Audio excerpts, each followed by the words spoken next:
Greetings and salutations. If you're watching this video wondering whether the title was a clickbait, it's not. I want you to know that it's not. I'm not quitting YouTube, I'm not quitting making YouTube videos. That's not what I meant. So what exactly am I quitting? Please watch this video and you will find out what exactly I'm quitting and why I'm doing this, and I hope that you will understand my reasons for this decision.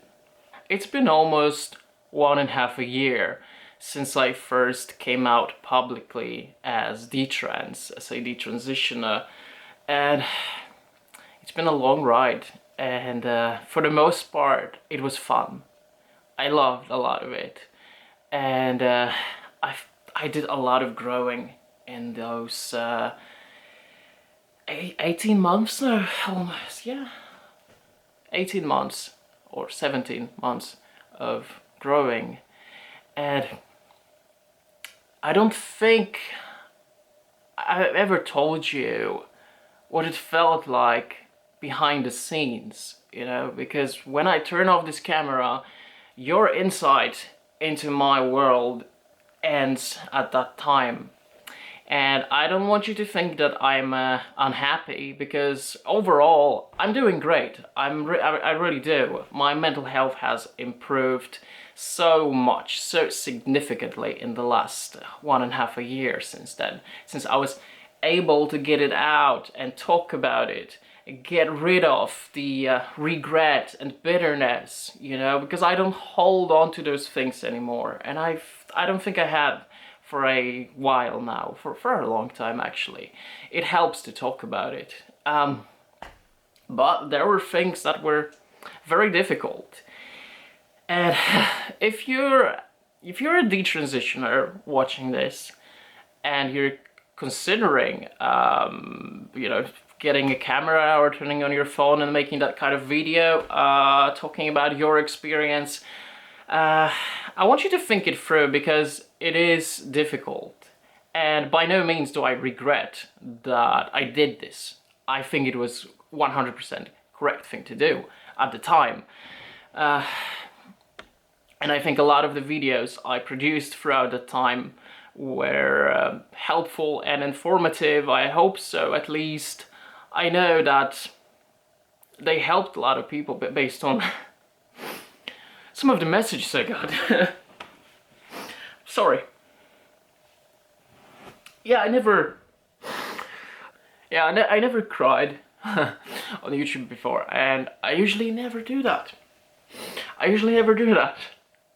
But I don't think I can record this video without doing it, to be honest. The blood is flowing to my nose. I look like an alcoholic right now. Oi, where's my bottle of vodka? So, yeah, if you're wondering whether you should do that, whether you should do activism, or whether you should talk about it publicly, whether on YouTube or in any media, really, I'd say you should ask yourself, what is your goal? Do you think you want to change something about how things are? Do you want to offer something of value to the current discourse on this topic? And if you're really passionate about it, do it. Absolutely. And I did it. I don't regret it, even if it was difficult and painful at times. But if that is not something you want to do, if you just want to get your thoughts and feelings out, and you don't want to get political about it, let's say, open up to the people you trust, or even record it, but you don't really have to upload it, you know. And I think there's a lot of pressure for that too. Oh, we need to hear more detransitioner stories, you know. But I don't think it should be done at the cost of your mental health, really.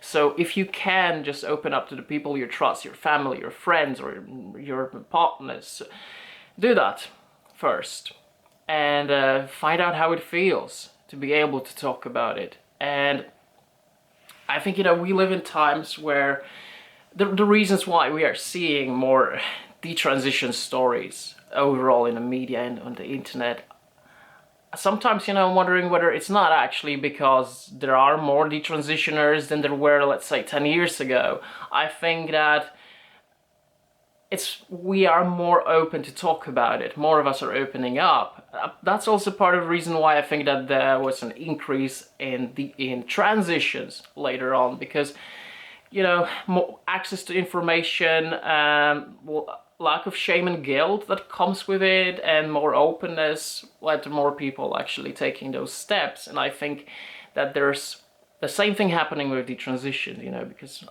there were almost no detrans voices at the time when I first started having those thoughts that, oh my god, what have I done? And all I could feel was shame at the time, and I just felt so alone in that. So I think in many ways those voices are helpful, and I think those voices are helpful because I think that we need to know what works and doesn't work when it comes to but social medical transition. Actually I don't think social transition is bad for anyone, to be honest, but it's a difficult subject. It's a complicated subject, which isn't black and white, which has so many nuances. And if we want to offer people better healthcare, people need to know when things go wrong. And I also think that these trans stories can help trans people in many ways, because if you cannot relate to my experience, let's say, well, that increases your chances that transition may be actually a good choice for you that you may benefit from.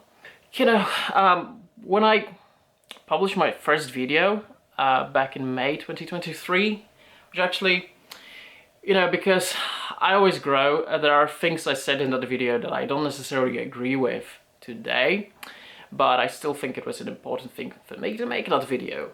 And when it blew up, I never experienced anything like that before, and I'm not someone who's used to attention. I like my alone time. I enjoy my privacy. So I live in Norway, and when the whole country here started to talk about me after that, it felt weird just reading threads about me on the internet. And many of those also contained a lot of lies and misinformation about me and about my life, who I am, and so on. You know, it's a horrible feeling actually when that happens. And I'm really comfortable with the kind of niche views I have. Like now, if I get a couple of hundred views, or maybe like 1, 2, 3,000 views at best, I mean, I'm cool with that. I like that. I think, you know, I'm doing something for a small audience. And that's always been my thing, actually. You know, I never wanted the whole world to know me, right? Like, I do have a lot of visions for the future when it comes to philosophy and technology and ethics and politics, especially when it comes to anarchism and transhumanism. I have a lot of views on how I think we could contribute in the future, but I don't want to be the sort of a person who like everybody knows about. Never wanted that. So when that video first got almost 100,000 views in a very, very short time, I was scared, to be honest. And then there was another thing, and that was the constant nagging from journalists. There was just so many of them that contacted me that wanted to talk to me, called me, and so on. And eventually I did an interview with one newspaper in Norway, which I don't think that article actually represented me who I am or my views. I think it sort of infantilized my experience as well. But anyway, you know, I think it was really built on sensation. And I don't think our experiences need to be sensationalized, really. I think they should be told for what they are. So, it was hard because there was so much I had to provide them. Basically, I had to provide evidence for every single thing I said in that 1.5 hour long video, which is a lot, really. And it was, I didn't have a second for myself at that point. Just, I couldn't rest, I couldn't do anything, and my heart was racing constantly because, hey, all this attention I'm getting suddenly that I really wasn't expecting. I wasn't prepared for it at all. And so, you know, I had to dig through like all emails, like email exchange between me and the surgeon in Thailand to provide a proof that yes, I actually went to Thailand and I had the surgery, and those journalists even contacted the clinic there, and all they said basically was no comment. But when I was digging through those old emails, you know, there was I used to send like the pictures of the wound at first, you know, to the surgeon to ask him, well, why the hell is this shit happening and that, and you know, just watching that gore on the screen. And I don't mind gore. I watch a lot of films that are very, very violent and gory. I like that. But when it comes to your own body, and you know, seeing that after all these years, it fucking broke me. It absolutely fucking broke me seeing that. But I couldn't rest because I had to fucking go and provide more and more stuff for everything. Like every single day there was more they wanted from me, and I was so tired. I had enough. I had enough of people asking me to be on their podcast and everything, you know. But I kept doing it. And I don't think it was healthy for me, really. And then, you know, well, if you decide to be openly detrans like that, prepare for yourself for a lot of backlash. And the more recognized your story is, the more backlash you will receive.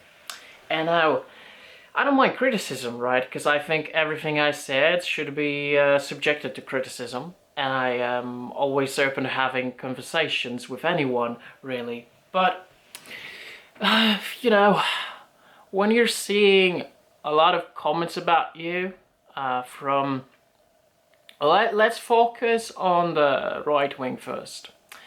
Because, you know, I've been called everything from a freak to being told I'm a nut job, I need to be locked up in a mental institution. Just, you know, zero empathy, zero sympathy from some people. And, yeah, you know, it can be told both about detransitioners and trans people alike. Which really makes me think that we're in the same boat, you know, because people who really hate you, they hate us too, really. And I think that's a good reason to stand together, if anything. Yes, you know, I've experienced some homophobia and everything. Just, it's been a tough ride. And then, you know, there's a lot of accusations coming from trans people. And it's like, you know, it doesn't matter what you say. It doesn't matter if your goal is to actually build a bridge between trans people and detransitioners and have those conversations. Because, you know, I think we need to work towards a better treatment that takes both of us into consideration. And this can happen only if we cooperate, if we talk, even debate in a friendly manner. Because I think, you know, brainstorming, I think we should brainstorm, really, how to do this in the future, where we need to move. Because who knows about the implications, the benefits and the harms of HRT and surgeries more than those who were subjected to it, right? Both trans people and detransitioners. And both of our experiences are important, but you know, it doesn't matter, because no matter what, there will always be that person who will tell you, just because you detransitioner, you had that bad experience doesn't mean everybody had. And I'm like, well, yeah, obviously. How stupid do you think I am in order to think that? Like, you literally had to be brain dead to think that everybody's experience is as yours. And to me, it's just such an obvious thing that I don't think it is worth mentioning. And I don't want to simplify things and mention those things all the time, because I don't want to treat trans people as kids. I do not wish to infantilize you and talk to you like you're little children who need to be affirmed at every single step. I won't do that. But yeah, I mean, obviously. And I do think that transition comes with both benefits and harms, and I think that we should make improvements to the treatment. I think we should really focus on science, medicine and technology to improve those treatments, to reduce harms and provide as many benefits as we possibly can. But you know, sometimes it feels like it's absolutely impossible to talk about the negative effects of HRT or surgery complications without someone always telling you that you want to ban those things. And no, I don't, actually. And everybody who knows me, everybody who ever talked to me knows that is not my intention. I think we should be able to have those conversations about what is harming us without it being about accusing the transitioners of wanted to ban that. And yes, there are the transitioners who want to ban that and are vocal about that, and I disagree with them personally. But you can't put each and every one of us in that box, really. I don't think we should be doing that to each other. Like, let's say, I think estrogen can have negative effects on individuals. Like, let's say, if you're a trans woman and you want to take estrogen, if you have past traumas or struggle with your mental health, know that estrogen might actually worsen your symptoms of trauma and depression, because estrogen intensifies your emotions. And I've been through that, and I know how much my own symptoms worsened at that time. It provides some level of instability. And that is not to say that I want to ban HRT, but I think it's a very important thing to talk about and take into consideration. And you know, I think we've been so focused when it comes to this discourse on this binary of banning and gatekeeping and just allowing everyone to transition, that we don't see anything beyond that.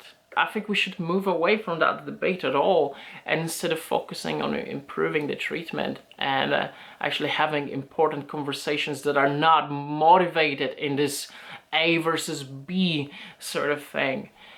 But yeah, it doesn't matter, because no matter how good your intentions are, no matter if you want to build a bridge or not, there will be always someone who will accuse you of something, someone who will hate you simply because you're a detransitioner.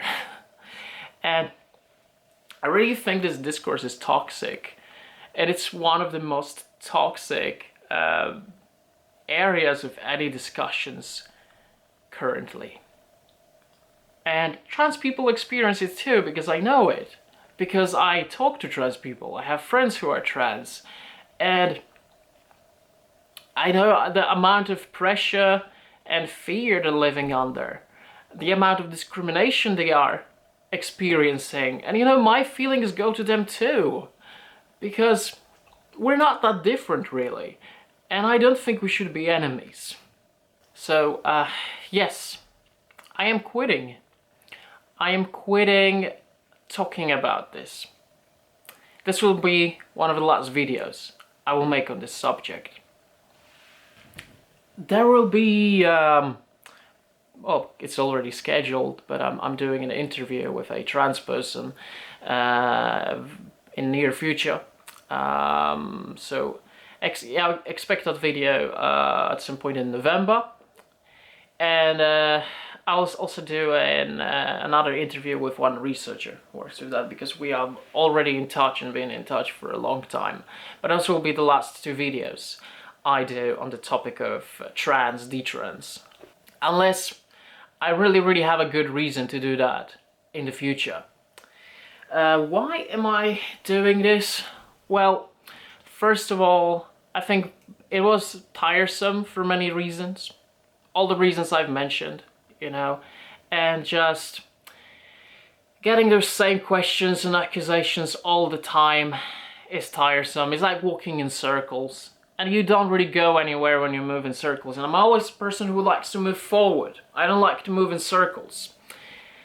And I think like most conversations that are happening online are going in circles. And I don't think that online communication is the best way to go about it, really. Speaking of moving forward, I also want you to know that I have moved on. I no longer really identify with the label detransitioner. At this point, I'm just a guy. You know, I'm just a man. There's nothing more, nothing less.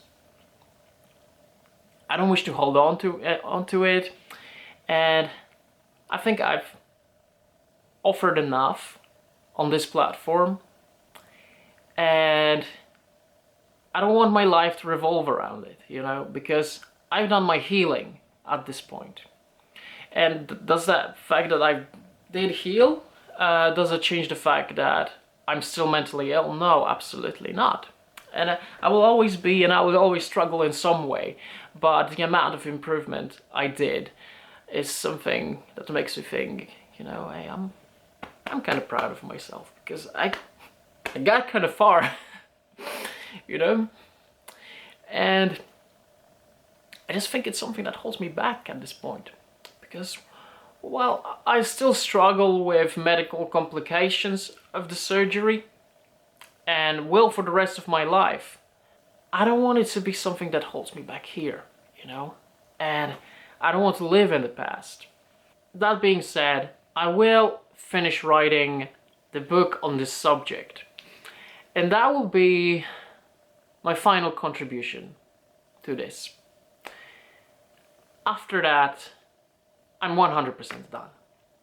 This also brings me to one other reason why I no longer want to make videos about the transition. It's because I've spent so many hours writing this book. It became a huge portion of my life. And if I bring the element of detransition to other things I'm doing, such as making YouTube videos, I don't want my whole life to revolve around it, especially since I have already moved on, you know? Like, this is not something I'm doing for myself at this point. And for a long time, when I was making videos of the transition, it felt like I'm doing it for others. And that's not a bad thing. That's not a bad thing, because I think it's important too. But it's when I was making other videos on other subjects, such as philosophy, mental health, life and relationships, yeah, I really enjoyed that. That's when I was thinking like, yeah, you know, I'm doing something for myself. And that's important too. But I'm not gonna lie, writing this book is difficult. It's probably the most difficult thing I have done since I started this whole thing. Because you go into the mindset of the old you in a way that is just so vivid, in a way that I've never done in YouTube videos, you know. It feels like I'm becoming that person, like I'm experiencing it, and well, it's not easy. Let me tell you, it's fucking hard. I've been struggling, and I don't know if writing this is good for my mental health, to be honest. Like, it feels like it kills me sometimes. It feels like I'm literally hammering nails into my hands. It's very biblical imagery, isn't it? Yeah, but that's how it feels like. Like I'm really torturing myself to do that. And that's why it will be my final contribution. Because I have moved on, and I need to move on, actually, you know, like... I probably have many years ahead of me, still. Just in my early 30s. So, who knows what will happen in the future. But I don't want my future to revolve around this. I don't think it's healthy for anyone. And it's not healthy for me. Still, if you are someone who's considering transitioning or detransitioning, or if you struggle with accepting your sexuality or experiencing discrimination of any sort, either as gay, lesbian, or trans or detrans, I don't care, really. You can always reach out to me. Just send me an email. It's in the description of my channel. We can talk, we can chat, or we can have video calls, whatever. Because even though I no longer want to make YouTube videos on this, considering that I was able to help myself, I think it'll be unfair of me to abandon those who are where I used to be, or are experiencing anything difficult. Because I don't think I could do that, really. Those are not tears of a man who's giving up, okay? This is not tears of a man who's giving in to depression or anything like that. Those are tears of a man who's fighting on for some difficult fucking shit. So, considering that after I do those 2 interviews, there will likely be no more videos on this topic, I won't blame you if you decide to leave, if you don't want to continue watching my content. No hard feelings whatsoever, you know, I don't expect you to do that. If you want to stay, if you enjoy my other type of content and you want to stay for that, I deeply appreciate that. And I know my views will drop, but that's okay, because that's not what life is about. Life is not about views. Life is not about how many comments you get on YouTube. I will continue doing videos primarily on mental health and philosophy, social commentary on various different things, sometimes even touch on something a little bit more political, but I also want to talk about other things like games and films, which I actually wanted to start a separate channel to do that, but now I'm thinking like, yeah, you know what, I'm gonna do this on this channel, and I'll probably also start actually posting gaming videos here. Yeah, there will be a huge change, and you know, I've just felt it in the last few weeks. This feeling in my stomach, like something is changing. Something is changing within me, you know, and I've experienced it many times. Last time I experienced it was like the last 2 months before I posted my first video on the Detrans topic on YouTube. Like this change in me, like I have grown to actually open up about it, you know? And now I'm feeling this change coming in again, where I'm ready to move on, where I feel good, I feel healed, you know? And I'm always open for that change to come. I always welcome it, and I'm becoming a new me. Been doing that so many times, you know, I morphed so many times. Anyway, I want to wish you all the best, whether you decide to stay on this channel or if you decide to leave. I appreciate your presence. I appreciate if there were any comments you dropped, during that time. I appreciate any support I've been given. You've been helpful, and you definitely been a part of this journey. But I'm no longer at that place where I was when I started. And I would really like to tell most detransitioners that you should learn to move on too, because you can't really hold on to that bitterness. It will devour you. And I don't want that to happen to you. Well, I guess it's a goodbye to the old content and hello to the new content. So, because we're in for a change, let's do something in reverse. Salutations and greetings.